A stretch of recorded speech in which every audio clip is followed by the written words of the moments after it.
ลิ้นไม่ได้คุณครูสอนว่าถ้าออกเสียงไม่ชัดเวลาบอกรักเขาจะไม่เข้าใจต้องฝึกจากล้อเป็นยอให้ได้ไม่ยากแค่ไหนต้องพยายาม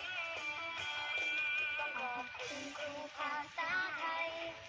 สอนให้คำว่ารักมันชัดเจนคำว่ารักมันพูดยากพูดเย็นแต่ฉันจะฝึกเพื่อเธอก็คนมันรักเธอก็แบบนี้รักเธออ้าวให้เป็นมันอาจจะดูเบลอแต่ฉันจะฝึกต่อไปก็คนมันรักเธอก็คนมันรักมากมายรอเรือทิ้งพันลงไปที่มันจะยากไปหน่อย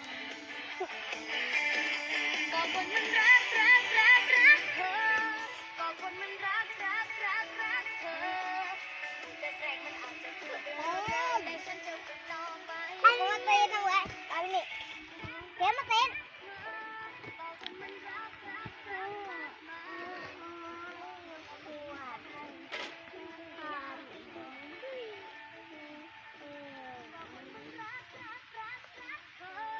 ก็คนมันรักเธอแต่แรกมันอาจจะถูกเบลอแต่ฉันจะฝึกต่อไปก็คนมันรักเธอก็คนมันรักไม่ก็เวลาที่มันหมุนไปมันจะยากไปหน่อย